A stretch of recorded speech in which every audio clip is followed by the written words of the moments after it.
With that, I'm going to start with separation anxiety. I'm going to work toward tantrums. We're going to talk a little bit about what to do during, if you have a public child who has tantrums in public, physical tantrums. Those are the tantrums that we think about, like a child who might be self-injurious. This is a child who might bang their head. We see this more commonly with much younger children, toddlers around 18 months to 2 years of age. What to do if they hit others, if they become destructive, if they're throwing, kicking, hitting, like how to sort of manage those things, how to stay calm when it feels impossible. I always get questions around that.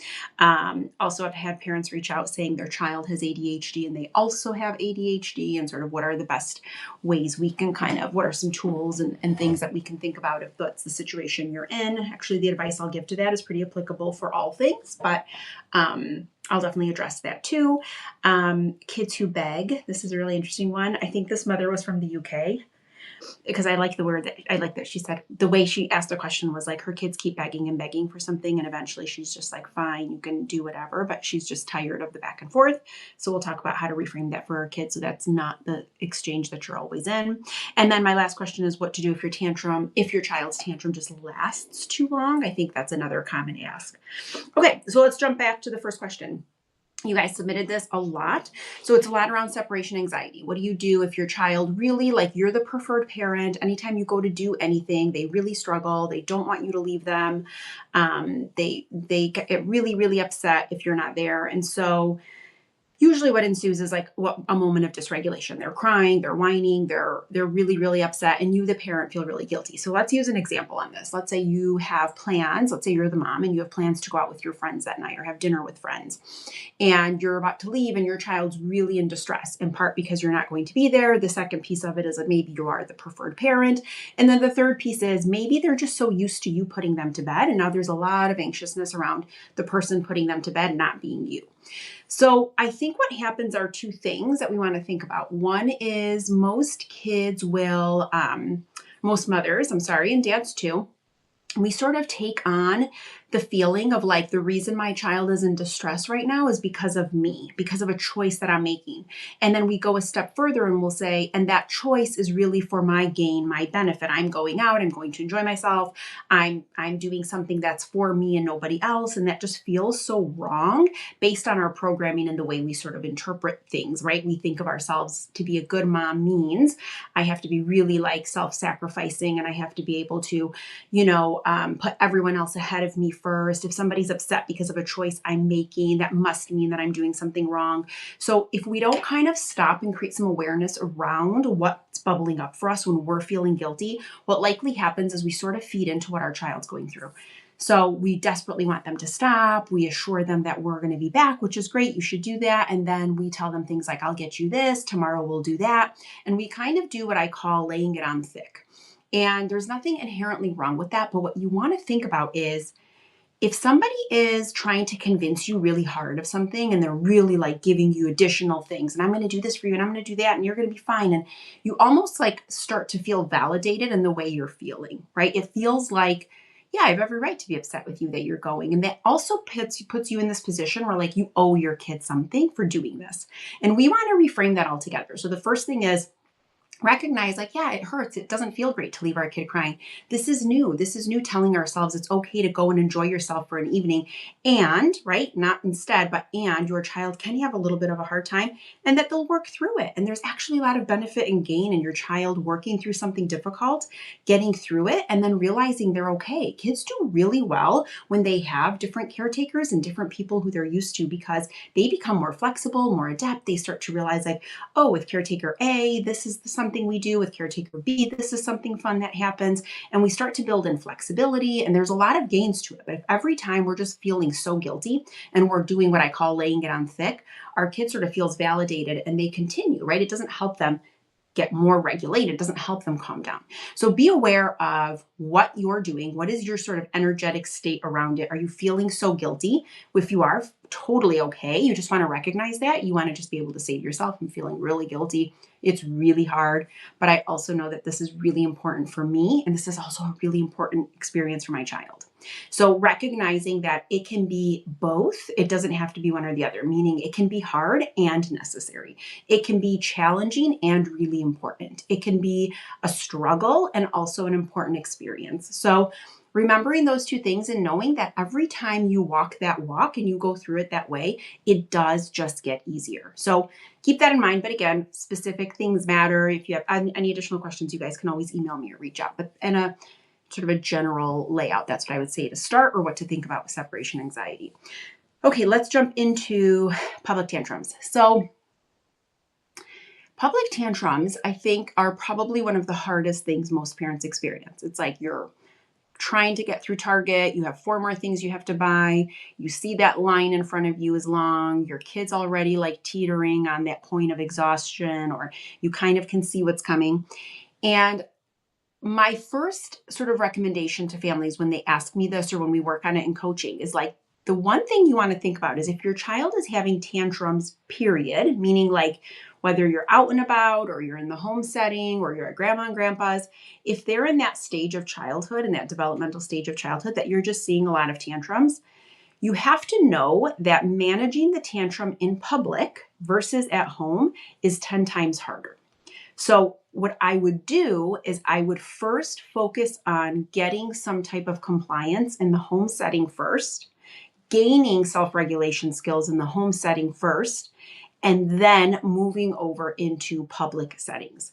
So what that looks like is, for some families that I work with, I might even say to them, let's spend 1 week working on it at home. If you have to run an errand, schedule yourself so that you can go alone without them, because right now we really want them to learn 2 things: predictability and consistency. So essentially, tantrums get better when kids realize that the tantrum doesn't change the outcome. In order for us to have our kids experience that, we actually have to allow for the dysregulation to happen. You have to let the tantrum happen without budging on what your boundary might be. Additionally, the other thing beyond consistency and predictability that's going to help a tantrum phase kind of come to an end faster is keeping yourself calm and regulated. And while that's happening, most parents will fall apart at this step. So that looks like your child might struggle in the moment, like during a tantrum, and instead the parent will get really activated with their child, and then all of a sudden we're punishing the tantrum. If you keep crying, you're not coming to said place. If you don't stop it right now, you're going to miss out tomorrow when we go here. If you don't cut it out right now, you're losing all privileges for the rest of the week. We get really desperate and we want it to stop, so we start to leverage really, it's like fear-based strategies. But the best thing you can do in that moment is really allow for the tantrum to happen. Stay really calm. Don't really talk a lot. You're not explaining. You're not justifying your boundary. Show empathy. You can say, I know it's so hard and we don't get what we want. I get that. And just stop there. The first few usually are worse, right? I always say it gets worse before it gets better, because your child's a scientist. And in the past, this usually yielded some kind of an outcome that they wanted. If you're the type of parent who escalates with your child, meaning like you grow more frustrated when they become dysregulated, your child probably does too. So there is nobody's really anchoring the other. So it's important in those moments that, I'm just going to do this to my screen for a second. Okay. It's important in those moments that we recognize that our kids need us to stay calm. They need us to be able to stay regulated. So we want to resist doing those types of things. Once they see that a few times, right, it's going to have to be done consistently so that they can realize the outcome doesn't change. Suddenly tantrums become less and less and less, or more infrequent, or less in duration. They get better at self-regulation. And then when you're in public, you can manage it much better because it likely won't really happen. Getting ahead of it. So like if let's say you're not in a position where you can tag team it with a partner, like, okay, for this week only, you're going to go to the grocery store after work. I'm not going to run an errand with them until we get regulation in the home setting to start showing up. So let's say that's not the situation you're in, which is totally fair. A lot of people are not in that position. You can get ahead of so much if you just think preventatively. So number one, I always say, what in the environment can you consider? So if your child is getting close to a time when they would be napping or sleeping, we want to avoid scheduling anything around there. Does your child have a response to like blood sugar drops, blood sugar level drops, meaning like when they start to get hungry, are they much more likely to have a tantrum? If that's the case, we want to think about getting them fed before we even get close to that point. So what can we structure in terms of our environment that's going to help them stay sort of calm, cool, and collected, if you will? And then, like, let's say you're going to a store and you know that they're going to really want something. There's a couple of ways you can do it. If you're sort of just starting out trying to manage the tantrums, thinking about you're doing it at home right now and really kind of thinking about what that looks like in the home setting. When you go out in public, you want to think about using language that you can follow through on. So let's say you say to them, hey, I know you're going to really want a toy today, but you can't have one. You've got to really be able to manage what comes up there. So they might say, I really want a toy. And you're going to say, I know we talked about it. You can't have one. And then they're going to scream and cry, but then you still have to finish your, the errands that you have to run or whatever the case is. So if that's the case, I would just don't say that, don't use that language. If you know, in essence, that once they start to cry, you're going to grab for the toy. Work on getting it sort of taken care of in the home setting first, and then work on getting better in public to set those boundaries and follow through. Once we have, so if I'm coaching a family, we work together for 12 weeks. Once we have more self-regulation demonstrated in the home setting, then I do test runs in public. So what that means is I'll tell the family, okay, just say you have to go to the store today. What's the thing? What's the challenge? And a lot of times for families, it's that the child wants a toy and then they say no, and then the child has a tantrum in the store. So run through that. So basically the reason you're doing a test run, you're not telling your kid that obviously, but the reason you're doing it is because you want to be able to not have that time pressured on yourself. And what that means is I would say to your child, like, we're going to go to the store. Mommy needs to buy 5 things or daddy needs to get 5 things. You're going to probably really want a toy today because I know you love those toys so much, but today's not our day. We're not getting a toy. And then I would run through it with them. And then I would say, if you start to scream in the store, I'm going to just pick you up and we're going to leave the store. So what you're doing there is you're framing out that whole sequence of events. So now, because it's not really a real errand, you're just test running this, you're going to go to the store and let's assume that's exactly what happens. They want the toy, they scream for it, and then you do exactly what you said that you were going to do, which is to pick them up. You can abandon your cart now because it's not really a real errand, and you're going to leave. You're going to do this a few times, and the idea is the same as what's happening in the home setting. What you're essentially teaching them is like, when I say something, I mean it. I'm going to do the thing I'm saying. As a result, once that becomes predictable and consistent, your kids will tolerate those boundaries much better in public. So it takes time, but that's what I would tell you to think about doing ahead of time if you're kind of wondering like how to even navigate the public tantrums. Okay, next question. I take a sip of water here as I'm reading it. But you guys, if anyone's joining, hello. And if you want to leave questions in the message box, you can. I'm happy to answer live too. And I think this will be available, the replay, so you guys can watch it later too if you want. Okay, staying calm when it feels impossible. Okay, always a good question.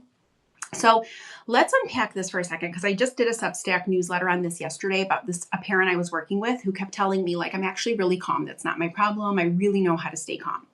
And I was like, great, that's wonderful, right? That's half the battle sometimes, is just getting parents to pause, to regulate themselves before they can manage the child's tantrum or meltdown or anger outburst or argument, whatever kind of stage of parenting you're in. It's always best to sort of get yourself calm and steady.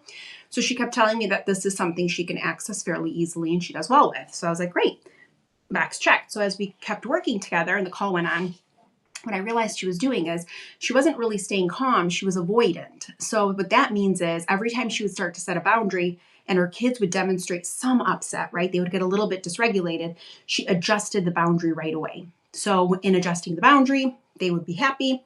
They would calm down. And she never got to the point of being not calm because she never got into the storm, right? I always say it's really easy to stay calm when things feel really good and everyone around you is really happy and content. Staying calm in the middle of the storm is the hardest task.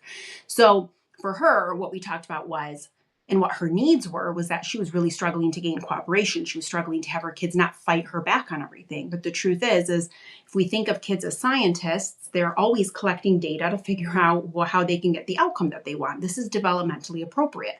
So if in the past, every time they protest, that boundary changes and it becomes more accommodating to them, the value to protest is really high. Like there's really a lot of reason for them to keep doing it. So in her instance, what she was telling herself, if we sat and worked through PAR, which is my 4-step process that I teach parents to kind of move from reactive to responsive, it stands for pause, acknowledge, respond, reflect. When we sat and reflected on like, well, what's coming up for you when you do set that boundary and then they protest and there's refusal or there's crying, like why feel the need to adjust that outside of like, certainly there's the fatigue of it all, but like what's the underbelly of that story?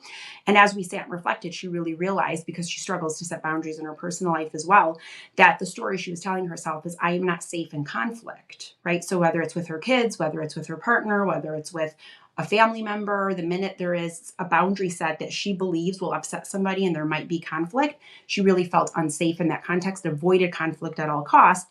So as a result, she's constantly tiptoeing around her kids or any situation that could yield some kind of conflict. So when we have those two things at play, kids who are ultimately looking to get the outcome that they want, and then a parent who's really afraid to be in conflict or to watch their child go through something hard, then we have sort of the perfect storm of kids usually getting what they want because they sense and feel that that's what you're going to do. So instead, she sort of worked through what she needed to work through. And as a result, I taught her, or we worked together to get her to stay calm through the storm so that when she set those boundaries, there weren't any adjustments anymore. She just set those boundaries. Again, like I said about the public tantrums and even the separation anxiety, it gets worse before it gets better. So you have to go in with the expectation that when you're going to shift something you're doing with your kids, if they're used to always seeing one thing and you're going to start to do something different, it just takes time and they're going to fight you harder those first few times. It's really natural, right? It's a really normal response. So don't get totally taken aback by that. If you go into it expecting that, it's going to keep you more steady and anchored. So that's the best advice I can give, is really assess sort of what's coming up for you when you are not calm. Are you immediately bothered at your kid's behavior? Are you telling yourself you're not a good parent because you're the parent of a kid who doesn't listen? Often parents will say things to me like, everyone else's kids don't do this. I'm with my friends, their kids listen, my kid doesn't listen. My kid's the only kid who doesn't sleep well at night. Like whatever it is that you're telling yourself, what are you equating to it about you? Usually it's some type of story that's rooted in lack, right? I'm not doing enough. I'm not giving enough. I'm not a good enough parent. I can't manage my child, right? There is something that we're saying. And then we have to sort of parse that out and realize that's not really true. Your child just has a different set of needs, both developmentally and emotionally. And it's really tuning into what those needs are and meeting those needs and then going from there. It isn't really about what you're doing right or wrong. It's making those adjustments in real time. So just think about that as you're navigating those situations, because it can get trickier and trickier as kids get older too. So I always kind of say a tantrum at 2 is much more manageable than a tantrum at 7. Kids really shouldn't be having them at 7. So if they are, it usually just tells me that somewhere along the way, they just never get the opportunity to self-regulate, meaning we never just let them have tantrums. We never just let them go through that phase. And so as a result, kids will carry on. And as they get older, it is far harder to control, right? Their language becomes more sophisticated. They know how to be more provocative in the things they say. Their behaviors can be more challenging. So really think about, as they're younger, what can we be teaching them in terms of just laying out that foundation for them so that you do have some ease as kids start to get older. Okay. Again, any questions, you guys can totally drop them in the box. I'm going to jump to my next one. Again, these were all submitted through either email or social media. And for anybody watching the replay, you guys can certainly email follow-up questions too. Okay, let's talk about ADHD. I had a parent reach out to me saying she has ADHD and her kid has ADHD. And so what do you do if you're both sort of people who become what she describes as overstimulated? So when we're saying overstimulated, usually what people are referring to is that sensory load. And what that means is like the ability to attend or to maintain sustained attention when things around you are busy. So think like loud spaces, even homes, right? Like your TV is on, maybe somebody's playing music in the background, dishes might be clinking. If there's multiple children in the home, usually there's play and voices and sounds and all types of things. So when we think of that sensory overload, it doesn't necessarily mean you have to be in the middle of a concert. I mean, those types of things can overwhelm you in different spaces and places. So just being aware of your own sort of sensory profile, like what are the things that fatigue you? What are the spaces that can feel tiring? What are the sounds? What is the sensory input that feels too much? So that's important to do. So first I'll start with mom. So when you are an adult with ADHD, one of the things that's really important to do is, one, do what I just said about that sensory profile piece, like understanding your sensory makeup and like what are the things that are harder to tolerate. Number 2, you will always do better when things are a little more structured and organized, and less is more. So what this looks like is like if you think of your physical environment, the less cluttered it is, the better. The less visual stimuli there is, the better. The more calm you will be able to be in moments of chaos if everything around you feels a little bit more muted and calm. That's one. Number 2, you have to give yourself a way to manage that sensory input. So something that comes up a lot with the clients that I work with, specifically clients who do have ADHD, is when their child, let's say, goes down for a nap, or once it's bedtime and the child finally falls asleep, most of the parents will immediately like just pick up their phone and scroll. And I understand sort of the benefit of what I call numbing. Like, I'm not saying to not numb. I think there are important aspects to numbing and value to it. I think we all do it. You either watch a show that's really like junky TV, or you're going to scroll on your phone, or whatever your sort of method of numbing is. What you want to think about though is you want to balance it, because to me, what you would is better served before you even touch your phone is like when my kids were younger, I used to come downstairs and I used to just shut everything down almost. Like the TV would be off, I would lower the lights, I would almost make it like so, and my entire sensory system could just have a break. And if you're somebody who lives in a noisy home, which most parents of young kids do have this, it's amazing how like just stillness can really calm you down, how it can really just, when there isn't a lot of noise. Like, have you ever had a TV that's blaring or it's really loud, and the second somebody just mutes it for a second, you can even feel like your entire inside sort of like take a break and like a sigh of relief. It's that same idea. Maybe make yourself a mug of tea and just really sit down and take a very slow pace for like 30 minutes. Just let yourself really slow down and don't go toward an electronic right away. Only because when you pick up your phone and you're numbing, it's still sensory input, right? It's the blue light, it's the speed of the screen switching frames, it's sound, you're still taking in. And what you really want to think about doing is emptying. That's what I always call it. So you want to find moments throughout the day to empty and not necessarily take more input in. Now, let's say you have a child who has ADHD. The same applies, right? So what does that sensory environment need to look like for them in order for them to stay more regulated?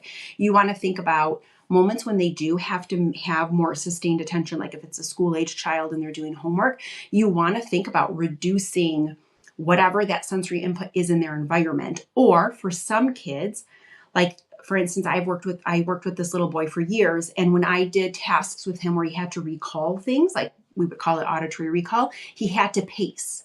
Right? So most kids are expected to sit at a table, sit at a desk and do their work. But he did really well if he could just pace, and he always got the answers right. His accuracy improved. So we knew that for him, that sensory system was more regulated, that sustained attention increased every time he had the opportunity to keep moving while listening. I can be like this sometimes too. Like, it's hard for me to sit and listen to a podcast, just to sit stationary, but I can go for a walk and listen to a podcast. I can drive and listen to a podcast. So again, it's just engaging different parts of our body, and that can sometimes help with that sustained attention too. So you want to pay attention to all those things for your child and realize like what is the best way to create an environment where they'll really thrive and they'll be able to do the things that you need them to do. The next thing that kids really like is, again, that idea of less is more. So a lot of times if I'm in somebody's home and I kind of look to see, if their concerns are like a child with reduced sustained attention, almost always I find that child has so many toys. And I get it. And I get why we do this. It's because we want to like maybe find the toy that's going to keep them the most engaged, or find the thing that they're going to love. But the truth is, when there is more in their environment, that sustained attention actually decreases, because there's nothing they can really play with in a meaningful way, because there is too much, we would call it stimuli, in their environment that's taking their attention away. So if I'm walking into a space and I'm helping a child, let's say, who has ADHD, I would right away say, like, instead of 40 toys, let's pare it down to 15, and let's put all the others in a space that you're not going to be able to see them. And I promise you that child will learn to play so much more cooperatively with those things, and they will play with a longer period of time. I just did this with a family I'm working with, and their child went from like taking toys and buckets and just kind of dumping them and rummaging through them, but not really doing much in terms of like meaningful play. And now he will sit down and meaningfully put big, huge puzzles together. He will build things. He will construct things. He sits and plays with toys much longer. And now they're getting a better understanding of what he actually likes. Because prior to that, his room was just full. There was no sense of like being able to play with any kind of meaning, because there was just too much. And then he would say he was bored after like 5 minutes. So less is more. You don't want a lot in your environment. Rotate toys through so it feels exciting and new, instead of always having to get something new, and start there. And again, kids who do have ADHD always benefit from a really consistent, predictable, structured schedule. And again, that's not always going to be the case. There are days where surprises happen or things come up, but the best to your ability, those are the things you're going to want to think about. Like, making the days sort of resemble one another, because they will do better in that type of an environment rather than like a home that might feel a little bit chaotic or disorganized, or maybe plans are constantly changing, or maybe we're saying we're going to do something and then actually we're just not going to do it. Like those are things that some of our kids with ADHD, because they're working on that ability to be flexible, that can be a little bit harder. It's not to say they don't need to learn it. It's just we want to think about day-to-day tasks feeling more predictable and leaving room for that 10% that we all experience where plans change, unexpected surprises happen. But in large, that's what you want to think about. So hopefully that gives you a good starting place. But certainly if you find yourself in that position as a parent, feel free to reach out, because it really does depend on the child. And this is where really kind of personalized, customized frameworks can be really helpful. Okay, next question. Oh yeah, I talked about this one, kids who beg. So this was a parent who reached out saying, what do you do when your kids, both of her kids really would get in the habit of what she described as begging. So she would say, like, for instance, you have to, this was the example she gave me. Like, okay, it's time to stop watching your show. They would say, no, it's not done yet. Please let us watch. And then she would say no. And then they would go back and forth and back and forth. And she would grow really frustrated. And she'd say, oh, why don't you guys just listen? Like, there is such a sort of annoyance with the idea that, like, why can't I just say something and you guys will just do it? And they were like, no, no. And they went back and forth. And each time then she would say, okay, fine, you can have, 10 more minutes to finish your show, or fine, one more show. And then that's it. So really, I mean, when I'm saying it, you're probably hearing the answer to the question, which is like, the only way kids beg and the only reason kids negotiate is because probably somewhere along the way we negotiated first. And it feels bad to hear that sometimes, but it's just the truth. It's like, kids don't learn how to do that. What probably happened is that, or kids don't know, I should say, but they do learn it, because what probably happens is, like in the instance of these kids, they were like, oh no, the show, we don't want her to turn off our show. We love it. And so they initially say, no, no, no, and please. And all of a sudden she's like, okay, fine, you can, fine. I wish you guys wouldn't keep begging. I wish you would just listen, but fine, 10 more minutes. So she thinks she's stating her boundary, but the follow through isn't there. So I always say you want to pair an action with your direction. So what that looks like is, hey guys, in 5 minutes, we're going to turn the TV off. We're not going to watch our show anymore. And they might say, okay. And then at that 5 minute mark, you say, okay, it's time. And now they don't like it because that outcome is happening that they don't want. And then at that point, because then you would say either you guys turn it off or I'll turn it off. You give an action and then you follow through on that action. The more consistently you do that, I promise you the negotiating just stops. But kids negotiate because it works. And that's just the simplest way I can say it, is like, a kid will negotiate because ultimately it will still lead to a better outcome than what you originally proposed, which was no more show. And now they got 10 extra minutes of the show. So it was worth it, right? So if we think like kids are little scientists, we have to be able to understand that that's sort of the aim for them. That's what they're trying to do, is get the outcome that they want. And if you're standing in the way of that, they're going to pull out tactics and things that have worked in the past, and they're going to try. And it's fair, right? And it's frustrating for you too, and I get that, but just really stay the course and see, like, where is that happening, and then you can make those adjustments too in terms of how you present a direction, and then are you attaching an action with your direction. But that's, I would say, to start there. Okay, and this is my last question that you guys submitted. So, and I think we're coming up on time. I'm going to go a few minutes longer, but it says, what do you do if the tantrum lasts forever, like 45 minutes? So I don't know the age of the child for the parent who submitted this question, but it's a great question. And it is a reality that I think a lot of parents face. And in part, it's because, well, there's a few reasons, but what you want to do is, if your child is in the middle of that tantrum phase, you want to think about, what has your response been to the tantrums? So if you listen to the beginning of the replay that we talked about this, it's like, if you're really reactive during the tantrum, or you have maybe negotiated, or maybe they've seen that the tantrum has changed the result from time to time, then it's worth it for them to keep crying and protesting and demonstrating refusal.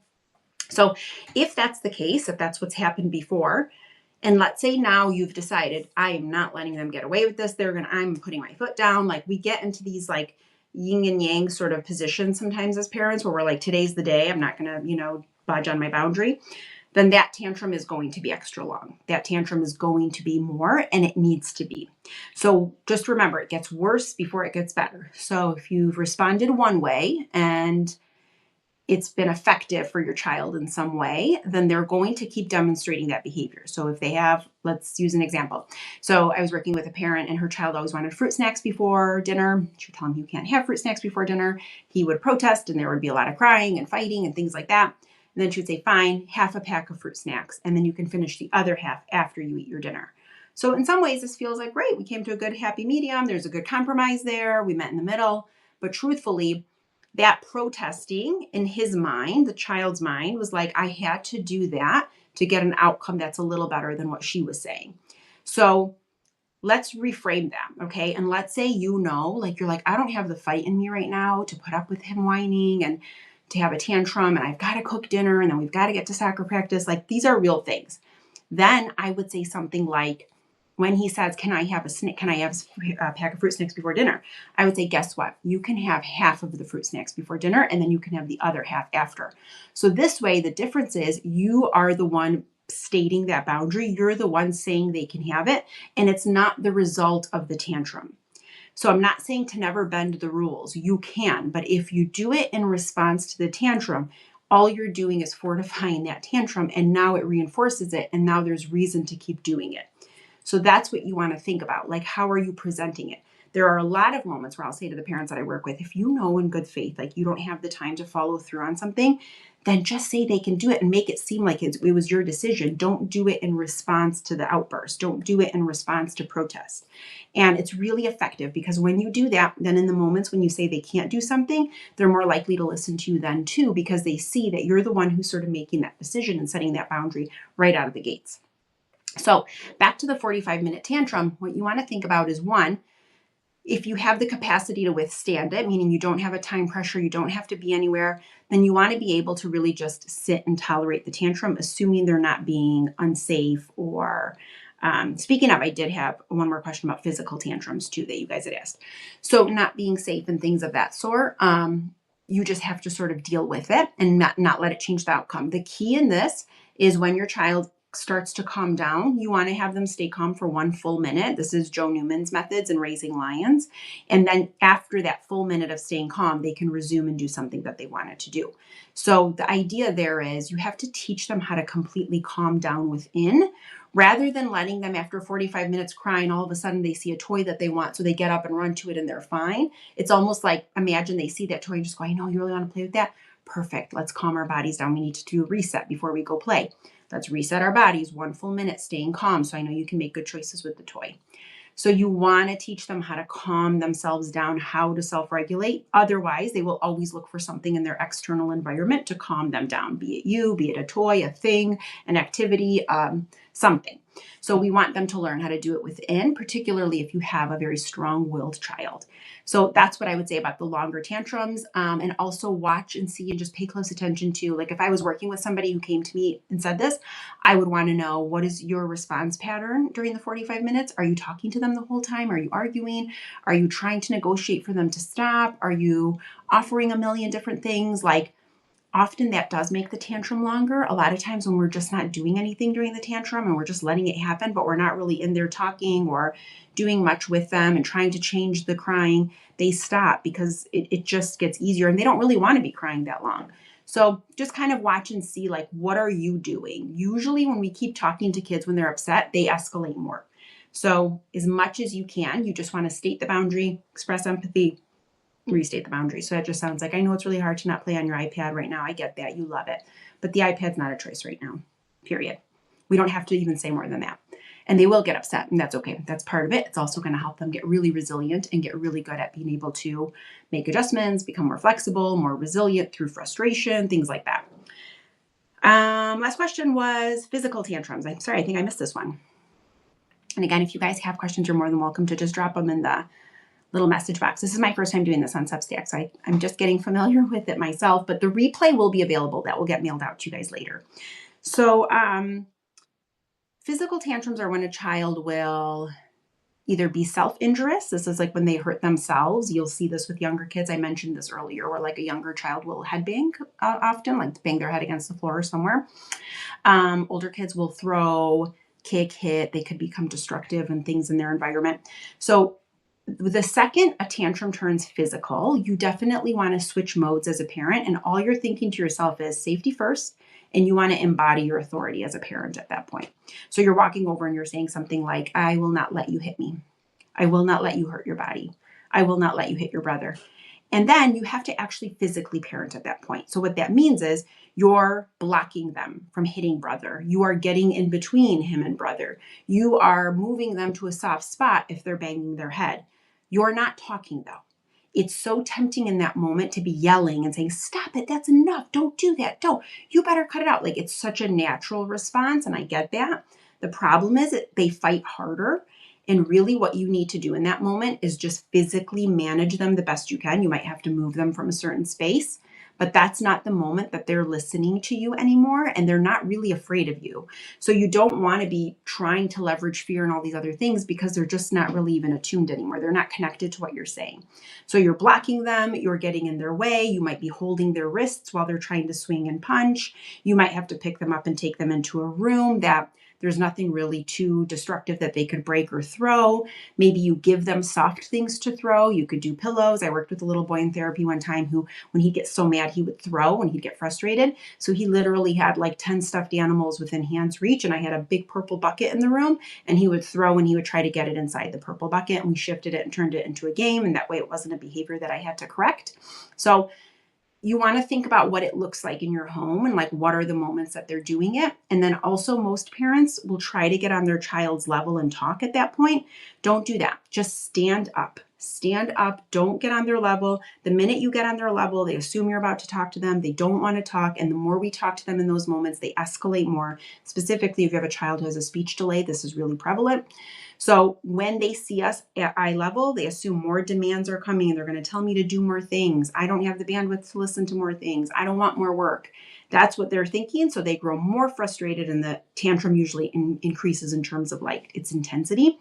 So instead you want to be standing in a very neutral position, not in like an angry arms folded, pointing your finger kind of a way, but standing and like just standing in your power and being able to get in between them, block them. Even if they're taking swings at you, you're just moving your legs, you're doing this. I've worked with kids who are my size, who have 45-minute tantrums, and I'm doing that the whole time. And they are literally like as big as me. They could in theory hurt me, but that's not even really what they're trying to do or want to do in that moment. But the more calm you can stay, physically ground yourself, don't talk a lot. That's not the moment that you're going to fix it. And don't be afraid to use your authority as a parent to say, I will not let you do this. And block as much as you can. Once they start to calm down, then you can do the work in terms of like how to lay out a plan so that they don't do that again or that it gets better. But that's what I would say at a glance. That's what I would tell you to do. So, okay, guys, thank you so much. For those of you that are here live, I appreciate it. If you guys have follow-up questions to this, make sure to email me or you can message me on Substack or on Instagram or on TikTok. Actually, not on TikTok. I don't usually see the messages there, but Instagram and Substack, you can feel free to message me. All right. Thanks, guys. We'll do another Q&A soon.